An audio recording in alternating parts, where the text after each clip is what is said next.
Hi there, welcome to another short video for a pose breakdown. Today we are going to talk about wide-legged forward fold. In wide-legged forward fold, we are facing the side of our mat. Our feet are going to be parallel with the front and the bottom of the mat. We're going to step our legs apart, engage the core, hinge at the waist, and let the hands come down to the mat and to the ground. Our head is hanging heavy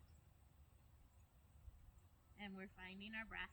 And from here we can do a lot of different fun movements, but we're just going to start right here in our wide-legged forward fold. So one of the first things we can do, and that I talk about in a lot of our pose breakdowns for finding ways to customize and modify, is to shortening the stance. A lot of times, the further we get, the wider we get, the harder it is for balance, and all of that jazz. So if we shorten the stance, we're engaging our core, hinging at the waist, and letting ourselves come down. We just don't want our feet completely underneath us for like if we were doing a normal just forward fold as opposed to a wide-legged. Wide-legged, all we really have to do is go slightly so that the legs are just slightly out from right underneath the hips, and you can fold. Keeping a nice bend in the knees when you do that, just a slight one or a big one. But as you get further, this can also be a forward fold. I have a big bend in the knee, whereas opposed to the last time when my knees were more straight and they were just slightly bent. We don't want to lock the knees. We always want to have them, a little bit bent. We don't want them locked back. So sometimes we need a really big bend in the knees when we're going forward in our forward fold.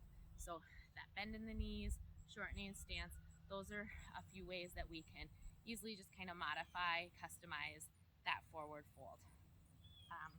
Taking our blocks, you can start on level 3 with the block here and letting your hands rest on the block.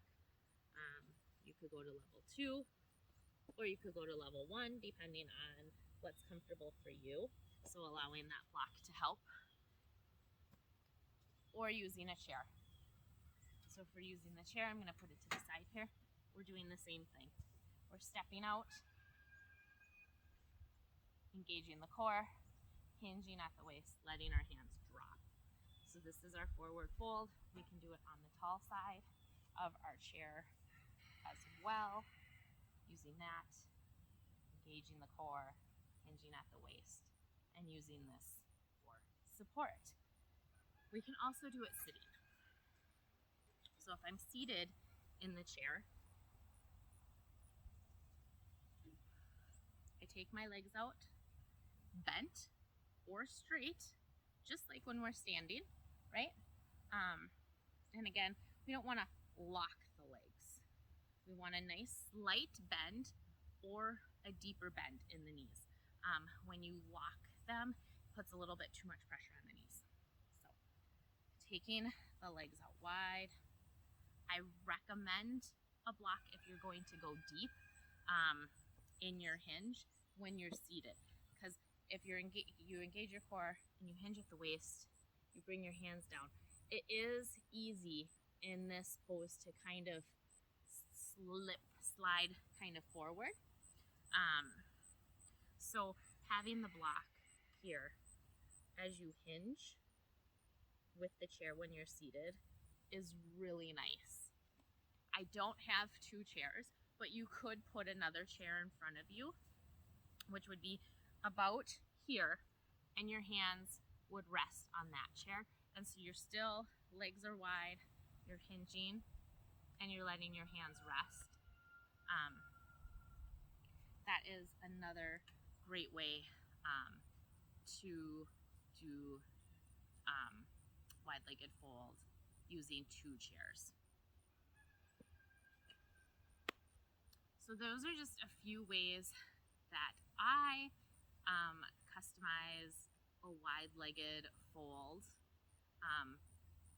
whilst standing now or sitting in the chair. You can also, we have a wide-legged fold on the floor. Sometimes, you know, it's just nice to do your whole practice on the floor. So if you're seated, again, you can choose how wide your legs go. We just don't want them into the hip length, right? Because if we're doing, there's a difference between a normal fold and a wide-legged fold. So just understanding that difference. But it doesn't have to be huge. It can be small or it can be quite wide. And you're engaging the core and you're hinging forward. Again, you can use a block on your any level when you hinge forward to help bring the earth up towards you. You can place them underneath your knees. When we are on the ground, you know, then our knees are locked, but it has the support behind. So it is a little bit different, but it can still be hard on the knees. So placing a block or a blanket underneath can be really nice and comfortable. We don't always have to do every pose standing or sitting. We can do either or, because if you look at yoga, a lot of the poses that we do standing up are poses that we do sitting down. They kind of mirror each other. So never be afraid to just do one or the other, depending on where you're at that day. Some days it's really hard to get to the floor, so it might be easier to do all of the floor stuff standing or seated in a chair. Or sometimes it's like, well, you know, I'm on the ground, but now getting up is just not there for me today. So it's easy to do that stuff on the floor without having to get up. And so a lot of the poses kind of mirror each other from the seated to the standing. So always look at those for options for you when you're looking to customize or modify a pose to work for you. So these are some of my ways that I use to customize wide-legged forward fold. I'd love to hear from you, some of your ideas for customizing wide-legged forward fold, so leave those in the comments, and have a wonderful rest of your day.